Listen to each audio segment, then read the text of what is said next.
Ёо,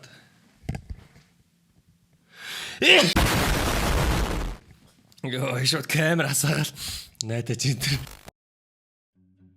Эртээр үеэс өвгөд хөгшөд хүний өмсөж байсан хувцсанд энерги шингэдэг гэж ярьдаг. Өнөөдөр бид нэгэн эмээгийн яагаад гэртээ өмссөн гутлаа оруулдаггүй байсан шалтгааны талаар, хуучин байшинд хорогдсон хамаргүй эмээгийн сүнсний талаар гэх мэт маш сонирхолтой түүхүүдээс ярилцуулна. Тулан суугаад таалан сойрхно.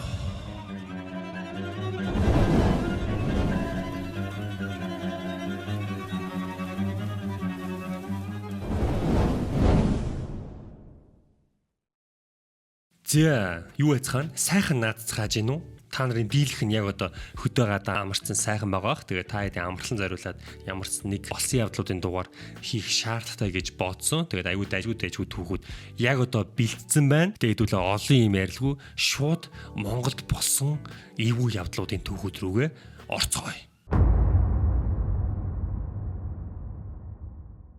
За, эхний түүх. Та нар нилээ намайг доор нь меншн хийсэн бүр харж байна. Түвшгээ уншаараа гэж доор бичсэн байна. Тэр комент 20 лайк авсан байна. Саяхан 7 сарын 6-нд постлогдсон мөрчлөө нилээ их сэтгэлүүд авсан байна. За, маш их сонирхол татчихээн. Шууд уншия. Манай эмээ шүн оройгоор гэртээ өмссөн гутлаа оруулдаггүй байсны шалтгаан гэж байна. Окей. Жохон заншилтай холбоотой түүх баг шиг байна. Манай эмээ нэг сонин зуршилтай хүн байсан. Өдөржин өмссөн гутлаа орой болохоор гэрийн үүднэд тайлна. Гэхдээ шүн болсон хойноо тэр гутлаа хизээч гэртээ оруулдаггүй байсан. Байнга хамт байж хань болдог байсан тул байнга хардаг байсан гэж байна. Гэтэ яг ингээд хийсэн чинь минутор нэг бодол орчлоо. Зарим айлууд орцсондоо гэрийнхээ гадаа гутлаа байлгаад байдаг. Энэ түүхтэй холбоотой юм шиг мэдрэмж төрөөд байна надад. Би нэгэн өдөр гайгаад асуусан юм л да. Эмээ инээгээд л авдраа утлангаа. Миний хүү гэртээ шүн гутал оруулж болдоггүй юм аа. Заримдаа чиний гутлыг чинь дагаад ямар нэг юм орчихдаг юм аа гэж хэлээд намайг чихрээс татааруулсан. Би ч их баяртай чихрээ идэж үлээ. Тэр үедээ би эмээгийн хэлсэн үгийг бодохдоо мухар сүсгэл байх. Дээр үеийн хүмүүс ч хачин юм аа гэж бодож санаж байсан. Гэхдээ миний 10 насны төрсөн өдрөөр болсон тэр аимшигтай явдлыг одоо ч мартаж чаддгүй юм. Тэр жил манайх Өвөр хангаа аймагт болтоо ядж яхад энэ жил явж магадгүй газар штэ. Guys, би өөрөөрөө хорлоод нүү болох уу? За яах вэ? Нэгд ихэлсэн юм чи дуусгая. Өвөр хангаа аймагт өвлжиж байлаа. Яг аль сумын сайн мэдэхгүй байна. 6-7 жилийн өмнөх гэж байна. Гадаа жавуур дачигнаж шөнөөр нохоо хүртэл хуцхаа болдог нам гүм газар. Би тэр өдөр төрсөн өдрөө тэмдэглээд эмээч миний төрсөн өдрийг тэмдэглээд бид гэр бүлэрээ юу ч анзаарахгүй шүн оройгоор өмсөн гутлаа орж ирээд гэртээ тайлчихсан. Гэртээ гутлаа тайлцсан юм, окей. Нэг А нэртэй найз маань надад нэг гутал авчирсан юм. Би баярлаад тэр гутлаа гадаа гарч өмсөж үзээд буцаж орж ирээд тайлсан юм. Би тэр үедээ баярлсандаа гадаа бараг 20-30 минут алхсан байх. Харин гадаа өмссөн гутлаа дотор тайлсан хамгийн буруу үйлдэл болсон юм. Би баяраа тэмдэглээд шөнийн 12 цагт унтсан юм. Би ядраад шууд л унтсан. Гэхдээ тэгж их ядарсан хэрнээ би шөнө 3 цаг 17 минут гээд гэнэт л сэрчихсэн. Би ч яагаад сэрснээ ойлгохгүй. Гэтэл үүдэнд шир гээл хүн гутлаа чирч яваад байгаа мэт сонсогдлоо. Би ч тоохгүй салхи байх гэд унтах гээд нүдэн андлаа.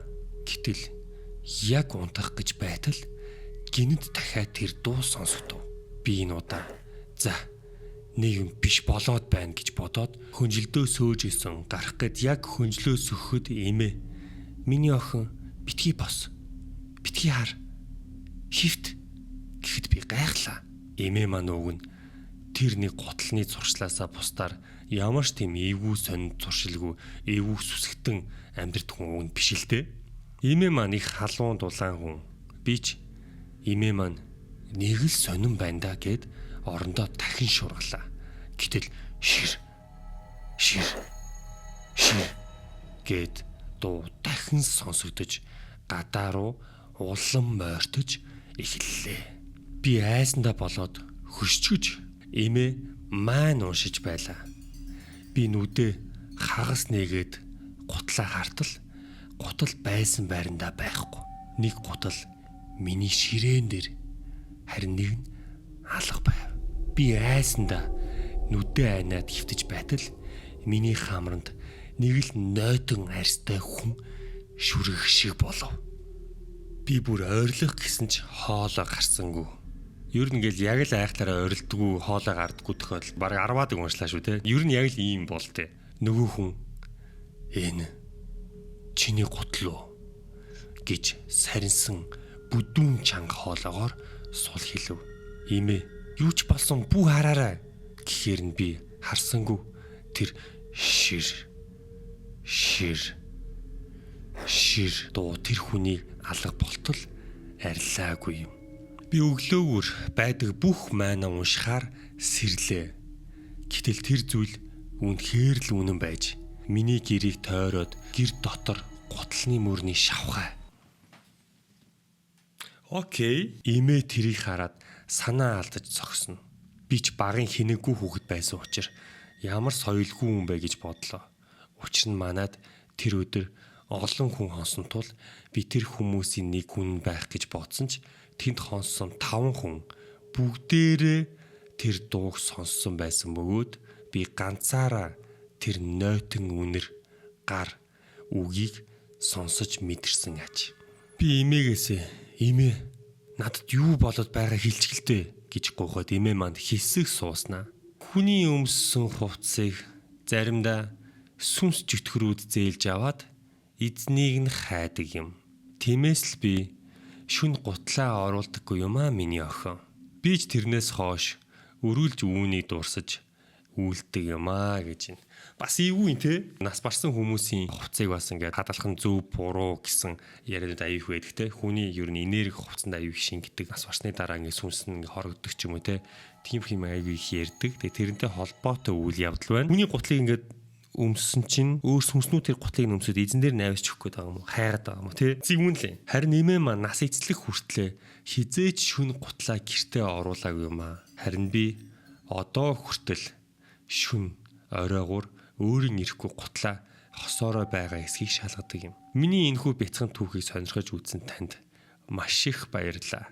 Та нарын итгэх итгэхгүй нь хамаагүй.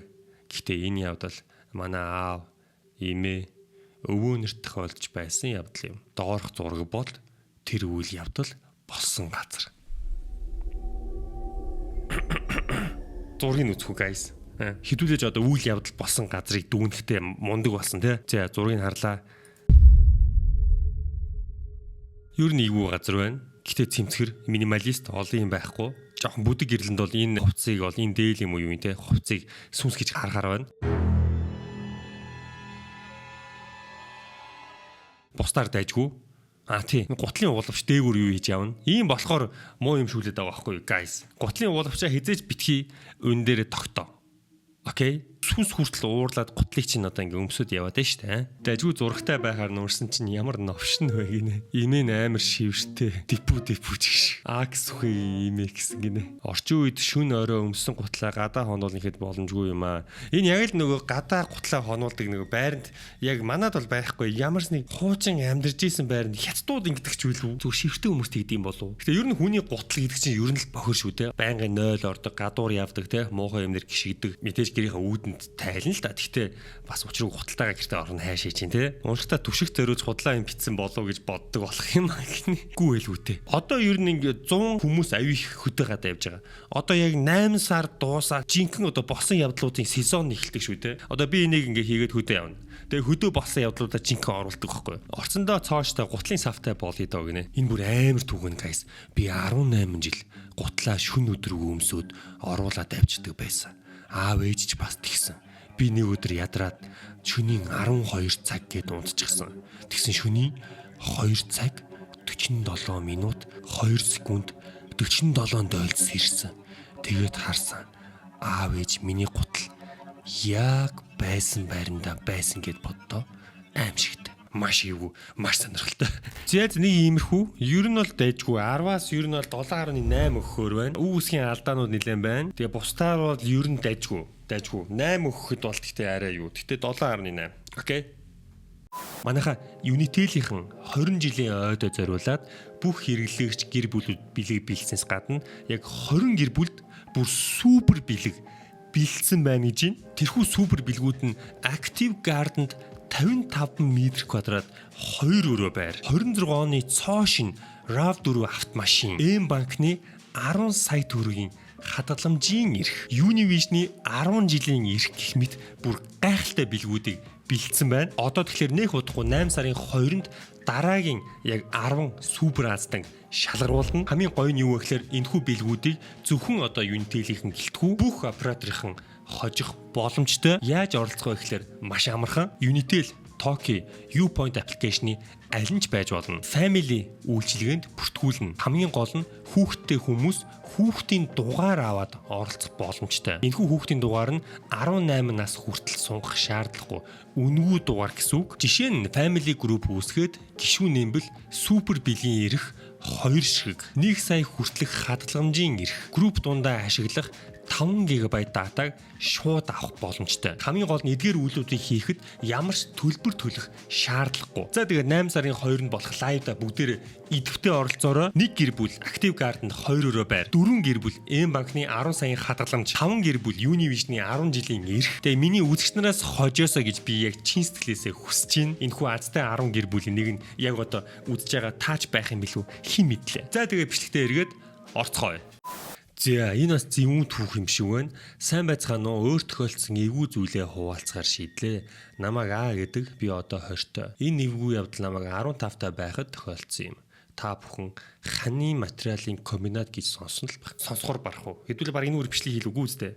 Хаяа юма тавтцсан явж идэв штэ. Ёстой эвгүй газар юм байна лээ. Тэр тусмаа 6 ихэр цагаан байрыг мэдэх хүн нилээдгүй байгаа гэж. Ханы материалын комбинатыг бол угаасаа сонссон. Монголын хамгийн их сүнстэй 10 газарт ордог. За түүхийн уншия. Манайх зуны амралтаар Өвөр хангаа аймгаас хот бараадж ирээд ээж бид хоёр гайгүй боломжийн үнэтэй байр судалж яваад ханы материал гэх газар 6 ихэр байрны нэг байрыг нь орж сонирхсон. Ээжид ч нилээн таалагдаж би гэдэг хүн ч яах вэ? Байранд амьдрах болсон гэд бөөн баярл байлаа. Үүн хаашин ч яг тухайн үедээ боломжийн л байлаа. Сарын 350к гээд 2 өрөө байранд жилийн гэрээ хийгээд орохоор боллоо. Аюу боломжийн байна. Аюу гоё хямдхан байр байна. Удалгүй нүүж ороод гайгүй түхнээд аав. Эхний хэдэн хоног их л сайхан тухтай л байлаа. Дүү бид хоёр тоглож наадаал. Ээж маань орой 5 өнгөрөөд ороод ирнэ. Өглөө 8 гээл ажилдаа гарсаар 2 сар гарan боллоо. Тэр хугацаанд мерсэр юм мэдрэгцээр шүн унтах гэж байхад хажуу өрөөнд эсвэл галтгоонд хүн алхаад ч байх шиг. Өдөр нь дүүг унтуулчаад телевизэр үзэж байхад нөгөө өрөөний хаалга хягтнаж дуурах. Нойлд байхад нөгөө өрөөнүүд юм өнтер унах, дуугарх. Уцаа оролдоод сууж байхад асаалтай байсан ТV өөрөө ундрах гэх мэт. Ер нь бол жижиг сажиг юм байсан мэн те. Сүртэй юм бол болоогүй юм байна. Манад бол өдөр болго ингэдэг. Би нэг их юм бодох бодлохгүй залгуур нь хөндөрсөн байх гээд тоодгүй байлаа. Нэг орой ээж оройтох байх шүү. Хаалга түгжээд унтж байгаараа гэж уцаар хэлсэн. Би яагаад гэхэд ээж эмээгийн чинь би жаахан тааруу эмнэлэгт хэвтүүлж имжлүүлэх хэрэгтэй болчлоо гэсэн. Би ч за гээд тасалсан. Дүүг унтуулчаад орой хоол хийндээ гэд бодож байгаад нэмэгдсэн өөрөө унтчих нүүрэн дээр цэг хүйтэн зүйл хүрснээр сэрлээ. Өндийгөд харвал хинч байхгүй. Дүү унтсан хിവэр гинэт өрөөний хаалга онгоох чимээ гарав. Би хөдөлж чадахгүй сонссоор хажуу өрөөнөөс бид хоёрын байгаа өрөөрөө шалх ятнуусаар өрөөний гадаа ирв. Би ойлхаас өөр юу ч хийж чадахгүй байлаа. Гэтэл хаалга онгойхтой зэрэгцэн нялх хүүхдийн инээх дуу сонсогдов. Пал гээл явцсан. Би ойлсаар хаалганы цаана одоо хүн шиг жижигхэн улаан дээлтэй уртгаар үстэй зүйл зогсож байхыг харсан. Яг нөх хан гэд киноны хүн санаанд орчлоо. Таад мэдхүү. Улаан дээлтэй жижигхэн. Сисис үстэй. Тэгээд л над руу хар хурдаараа гүүгээд ирсэн. Нүд харанхуулаад байхгүй. Нүдээ нээхэд ээж ирчихсэн. Хоол хийж байсан. Би саяны явдлыг зүвдүү болсон явдал уу гэж бодоод ээжд хэлтэл ээж аимшигын битгий их үзэж бай. Чи тэр ютубер түшиггээ дахигаа аимшигын бичлэгийг алгасахгүй үзээд байдаг. Тэгэл хар дарж байгаа х гээд итгэсэнгүү. Би зүүдэлсэн юм байхдаа аимшигтэй зүүдвэгээл өнгөрсөн. Тэрнээс хойш би сүнсэн даруулах гэдгийг хит хитэн удаа мэдэрсэн. Даруулахаас өмнөхөн нөгөө зүүдэнд ордог улаан дээлт байнга төсөөлөгдөж инээж байгаа сонсогдоод ч байх шиг. Удалгүй ээж гэрээр ажиллах болсон. Би бөөн баяр. Өдөржингөө ээжтэйгээ хантай байх нь айх маанч багасах байх гэд тэр орой бас миний ганц сайн найз маань ирнэ гэд би их л жаргалтай хоол хийж байгаад сүйд дуусныг анзаарч сүүнд гарав. Гэрээсээ гараад хид алхаад эргээд харвал цонхны цаана өнөө улаан дээл зогсоод над руу муухай царайлаад хараад байж байсан. Би хар хурдаараа гүүгээд эргээд цонх руу хартал алга сэтгэл жаахан уужраад хичээл ном гээд ядарсандаа ингээд байгаа гэж бодлоо. Сүүгээ авчаад гэрлүүгөө орох гэтэл цаанаас их энерги муутай санагдаад ортол орцонд яг шатны хайжууд уустай хог хажуугаар нь гарах гэтэл эвгүй үнэртээд сонирхон онгоолгоод хартал толгоогүй муурны цогц байсан. Золтой л бөөлжжилгүй гэрлүүгээ гүүн ороод ээжд хэлсэн. Ээж очиж шалгаад гайхан орцыг хариуцдаг хүнтэй нь ярьж хэлв. Удалгүй найз маань ч ирлээ. Ээж бид хоёр харсан зүйлээсээ болж юун хоол идэх бодлоос юр гарахгүй байж унтахаар боллоо. Найз бид хоёр жижиг өрөөнд жаал жуул юм ярин унтцгаалаа. Шүн дунд найз 0 орох гэд босох шиг боллоо. Төд удалгүй хажуугаар хөвтөд намайг тэртэл гар нь мөс шиг зэвхүүтэн. Би ти гэд эргээд хартал хин чалга айх гайхах зэрэгцээд байжтал найз орж ирээд би ч найзыгаа айлгачихгүй гэсэндэ чимээгүүл унтлаа. Өглөө нь би өөрт нь мэдрэгдээд байгаа юмудаа хэлээд бүх зүйлээ хэлэхэд юмтай газар юм шүү. Нүүсэн дээр шүү гэдэл найз маань явлаа. Ээж ч бас болохгүй газараа байгаад байх шиг байна да. Ер нь нүүх тийшээ хандахгүй бол эвгүй юм гээд удалгүй нагац ахынд амьдрахаар болоод найздаа ч нүүснээ хэлээд найз ашгүй танаа дээр хонох гээд олчдөг шүн 0 орохдоо золтой л унчаагүй босоод 0-ын өрөөрөө халтгаж байтал хаалганы үүдэнд намхан хар үстэй хүн дүрстэй зүйл цогсож байсан. Би айсандаа 0 ч ороогүй. Тэр үедээ чамд хэлмээр байсан ч чамайг айлгаад яах вэ гэд хэлэхүү өнгөрсөн гэв. Одоо бодоход яаж тисээд байгаа байсан гэмээр санагдаг. Мөн сүүл сонсох нэ тэр байр 70-80-аад жилийн түүхтэй гэж байсан. Тэгж уудсан байрнууд ямар л ойлог байх вэ? Энэ хүртэл уншсанд баярлалаа. Мөн хит их нурсуу битсэн бол уучлаарай. Бас одоо ч бас түрээслэгч нар байдгийн байлээ шүү. Жаахан алдаатай битсэн байж магадгүй байх шүү. Жаахан биш нэлээд алдаатай байх шүү. Ханы материал бол тэр чигтээ сүнстэй арх уугаад хөлдөөд үхсэн архичийн сүнснүүд дүүрэн цонхны доор л бие бинтгээ юм яриад инээлдэд байдаг байсан. Мэлмийн нээгдсэн хүнд бол жинхэнэ тамийн тоогоо шиг л муухай газар гэж байна. Сүнснүүд нь хоорондоо юун жаргацсан бэ гэсэн жаргаад байх юм байхгүй. Хаашаач явж чадахгүй тогшорцсон хідэн юмнууд чааваас гэж. Тэгтэл инээлдэд гэхээр бас учиртай байгаа сте. Мэлмийн нээгдсэн хүмүүсийг тэгж шоглдсон бэ нэлээ айлгах гэж байна. Окей. Яа 20 настай гэхэд бас бичиг үсгийн алдаанаас нь айхаар юм байна. Манайха нэг санал хэлээ заяа. Босон явдлаа бичихтэй аль болохоор үг үсгийн алдаагаа хяна шүү за. Тэгэхгүй бол үг үсгийн алдаанаас ч болоод оноо хасагдаад байна. Guys, одоо энд бол ингээд 10-аас 8 өгөхөд бас хэцүү болчихж байгаа байхгүй. 6 байрны 1-р байранд өссөндөө яриул юм би гэж. Энэ 6 байр нь ер нь алдартай юм шүү. 6 ихэр цагаан гээд хэдүүлээ очих уу? Тэгээс одоо хөдөө авах гэж байгаа юм чи яах. 9-р сургуулийн тэр яад байдаг мөн үү гэж мөн гэж. Окей. Ханы материал төрж өссөн хүн байна уу? Гадны мэдгүй хүмүүст бол эвгүй. Надад бол үнэхээр дотн байдгүй. Нэрээ энэ ташин бэлгээд 6 байрыг буулгаад хороол барих гэж байгаа шүү. Одоо хавар ажил эхэлж байна. Одоо ер нь баг буулгацсан юм тийм үү? Хайр юм. очих гэж байгаа ч амьдрдаг байхдаа бас бус юм мэдэрдэг л байлаа. Унтаж байгаад шалан дуурайд нойлын хаал угсруулж татаад ганцаараа амьдрдаг байсныг ч хэлэх үү. Орцонд хүмүүс орилдоод хөөх гээд хаалга гонгойлгоод харахаар хинж байхгүй. Дээрээс нь жом шавж олонтой. Согтуу хүмүүс ч их дуудаж чангаагаад орилдоо зодоонуудаа хийгээд буудартай газар. Ер нь л олигтой биш юм байна те. Очил та тэнд чинь польт чиг нэ. Явж польтгүй guys. Тэгтээ одоо нэр байр нь байхгүй гэсэн шин. За энэ саяхны түүх байна. Өөр тохиолдсон аимшигт явдлаа бичгээр шийдлээ гэж нь цоо шинхэн түүх. Guys. Шинэ хоньны шил. Энэ явдал одоогоос 15 жилийн өмнө болсон ч хизээч мартагдаагүй. Өчигдөр болсон юм шиг санагддаг. 2010-ад он хайцсан юм уу те? Окей, би Монголд байсан юм байна. Хүү маань төрөөд 3 настай. Нөхөр бид хоёр залуу хос байлаа. Дөнгөж гэрлээ дуудаагүй. Бид хоёр манай ээж дүү нартай хамт амьдардаг байлаа. Хадмынх маань байраа зараад агаар салхитай өмчлийн газартай гээд хашаа байшин худалдаж авсан юм. Хашаанда хуучны нэг байшинтайч тэрийг ашиглалгүй өөртөө шинээр 2 давхар байшин бариад амьдардаг. Дагаж ирсэн хуучны байшингаа бид хоёрт засч өгнө гэв.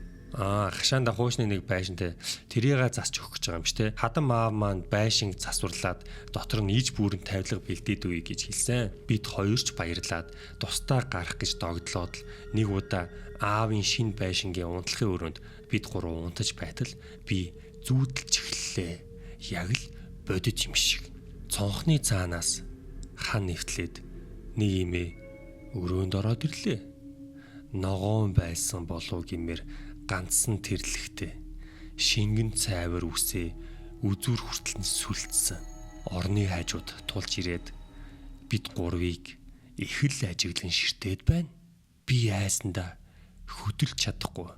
Нөхрөө сэрэх гэтэл гар хөдлөхгүй. Хамаг би хүндрээд дотроо л бачимдан айн нөхрлүүгээ харах гэсэн ч толгоо хөдлөхгүй.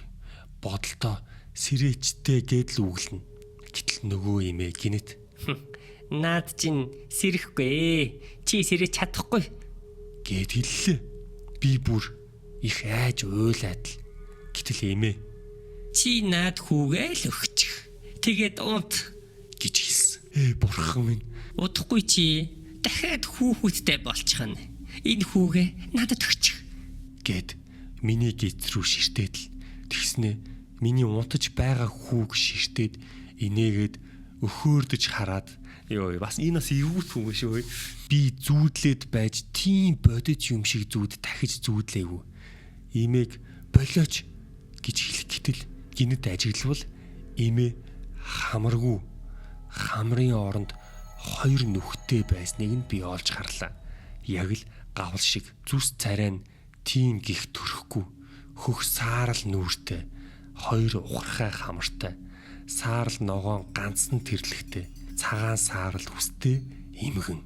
Арай гэж үүр цайлгаад нөхрөө сэрээгээд 6 цаг гээд өөрийнхөө ээжих рүү гараад явсан. Таньдаг үзмэрч рүүгээ 9 цаг гэхэд хүүтэйгээ нөхөртөөгөө давхиж олчтол юу дагуулад ирсэн юм бэ гэж хэлж билээ. Үзмэрчийн хэлсэн дүрслэл миний харсан имээ хоёр яг таг таарч байсансан. Ийгүн те үзмэрчийнх яармагт байдаг. Тэр муухай эмээ нөхөр бид гурвыг дагаад яармаг хүртэл явсан байхыг бодоход хэрвээ бид гурав үзмэрчинд очоогүй тоолгүй орхисон бол хэдэн өдөрч биднийг дагаж муу нөлөө үзүүлэх байсан бүү мэд. Тэгээд л аавын хажуу байшин руу нүүж очоогүй. Байшиндаа ч юм уу арын хашааны айл ч юм уу зүгээр л шийдвэрээ өөрчилсөн дөө гэж. Яг зөв тийм юм болсны дараа байшинд бол дими зөвүүн түүх байна. 10-аас 8.5 өгмөр юм байна. Үг үсгийн алдаа харьцангуй бага, зурган дайжгүй. Зөвүүн яг л саяхан ярьсан төр төрх байна. Үйл явдлын өрнөл нь бас зөвүүн. Энд тоор нь өргөж битсэн биш үү? Үзмэрч олон жил хүүгээ хүлээж байгаад өнгөрсөн ганц би эмэгтэй байсан байна. Хүүгээ хүлээж байгаад энэ хашаанда энэ байшиндаа өнгөрчээ гэсэн. Йоо, зөвүүн энэ тэгээд л хөөрхий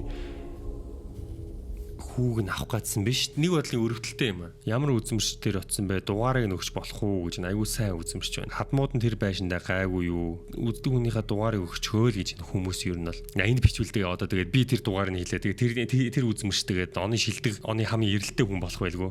Би бүр аш үзүүлмээр санагдчих шүү дээ. Яармагт байдаг тэр үзмэрчийн мэднэ их цуутай сайн хүн байдаг. Олон жил тэр хүн дээр очиж байна да гэж шүү дээ. Окей. Алтартай юм те тэгвэл жинхнээсээ хаана вэ гэж хүмүүс хайгаал. Ер нь гэхдээ яг хаягийн нарийн мэдээд хэрэггүй баха. Хитрхи олон хүн очвол бас яах ч юм бэлээ те. Одоо дугаар нь яаж олдох вэ? 15 жилийн өмнө тохиолдсон явдал шүү дээ.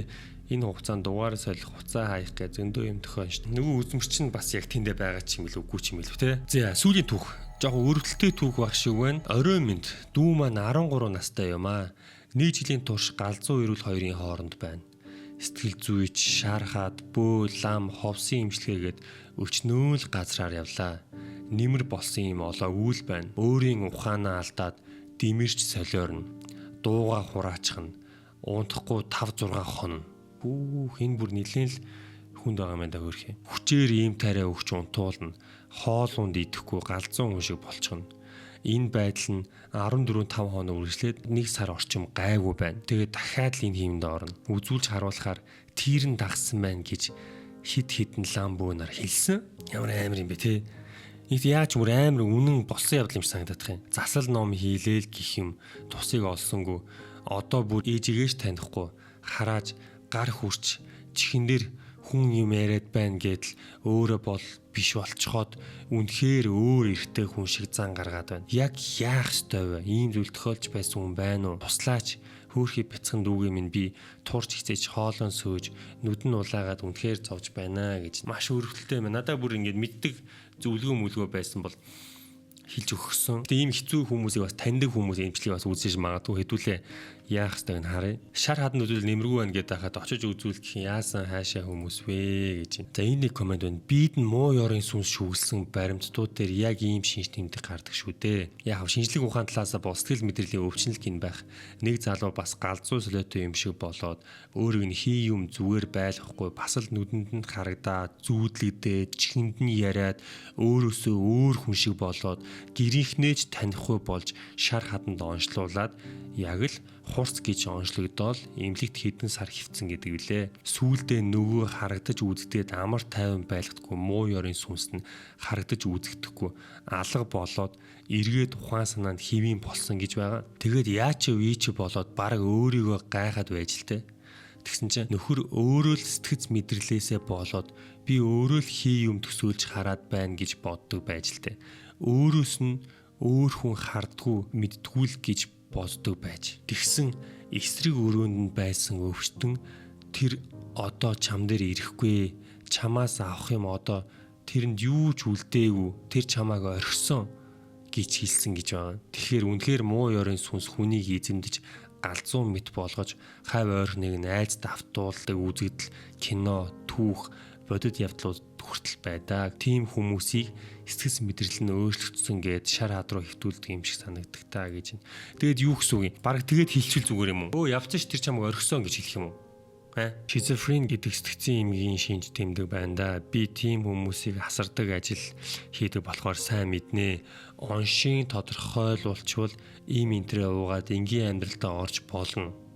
Окей. Гэхдээ энэ өвчин эдгэрдэггүй учраас байнга эмчийн хяналтанд байж имээ сайн уух хэрэгтэй байдаг чинь. Шизофрен гэдэг амар их сонсч ирсэн юм байна. Шизофрен бодол мэдрэмж бодит байдлыг хүлээн авах чадварт нөлөөлдөг архаг сэтгцийн эмгэг гэж байна. Ихэвчлэн өсвөр насны сүүл үеэс 30 орчим наснд эхэлдэг чинь ямар ч насанд илэрч болно. Гол шинж тэмдгүүд нь 3 бэлэгт хуваагддаг юм байна. За эрэг шинж тэмдэг, байх ёсгүй зүйл нэмэгдэх, дуу хоолой сонсно, байхгүй зүйл харна, үнэрлэн мэдрэн пүүх хин нэгэн мөрдөж байна, хорлох гэж байна гэх мэт баттай төөрөгдөлт итгэл үнэмшил.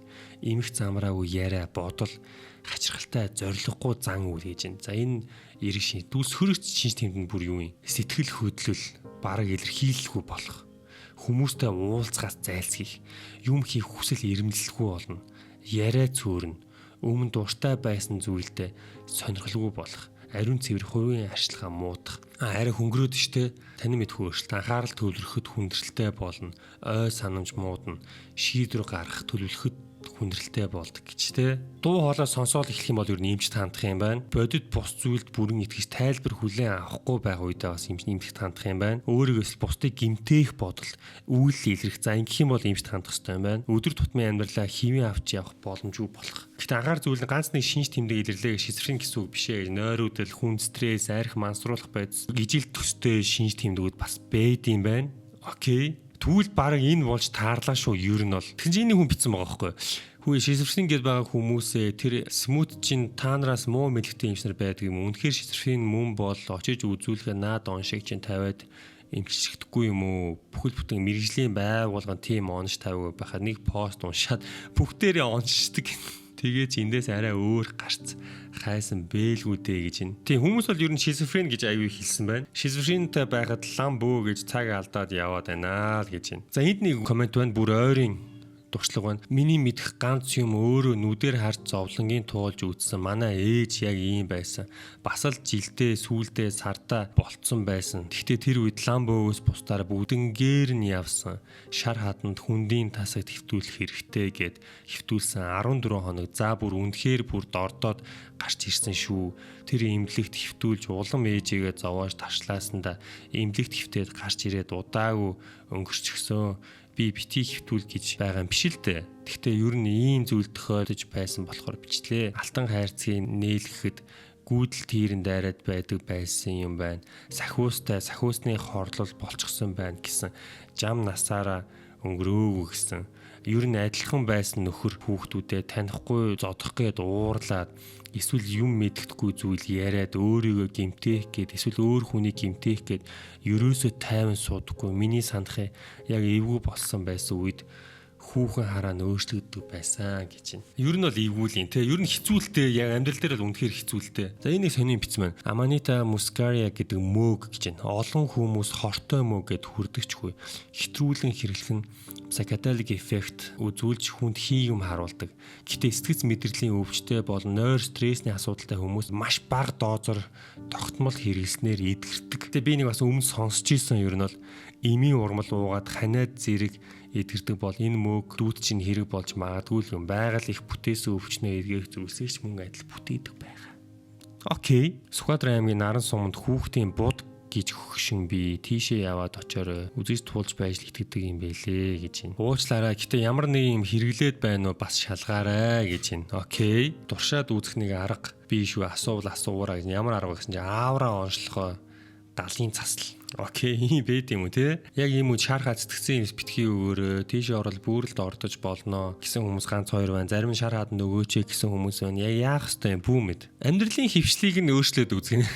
Өглөө босоод гимнастик хийлэг гэх гээд амш бараг. Монголд болсон бодит гэмтэр шизофрентэй мөрдөж хүний амьд хүрсэн гэдэг. Энийг бас нэлээ ярьсан байна. Ойролцоо үйл явдал баг шиг байна. За энд бол 10-аас ер нь бол 8.8 өгөхөр байна. Ер нь бол яг ингээд цаанаасаа л бодит угаасаа яг болсон явд гэдэг утгаараа нэлээ зүрхэнд хүрж гин нэлээ үүсгийн алдаа алга хүмүүсийн зөвлөгөөс нэлээ амгандаа л мэддэг чаддаг бүх юмаа л битсэн байна хөөрхий. Мэддэг бол юм нэмэл биччихмээр байна. За тэгээ guys өнөөдөр ямар ч байсан нэлээ сонирхолтой түүхүүдийг уншлаа. Та бүхэн эрцээ бүртгүүлээд лайк дарахаа битгий мартаарай. Тэгээд би одоо маргааш хөдөө явна. Тэгээд нэг хэсэг бичлэг орохгүй байж магадгүй. Гэтэ яач магадгүй. Хөдөө яваад цутраад байвал газ хүрээд ирнэ. Хөдөө яваад сүнсчлэг хараад байвал бас газ хүрээд ирнэ. Манайхан хөдөө гадаа явж эрүүл мэндэ сайн бодорой эрүүл мэнд үргэлж номер 1 шүү. Хамт хөдөө бараг таарч магадгүй бах. Тэгээд дараа имслэр уулзтлаа. Түр баяртай guys.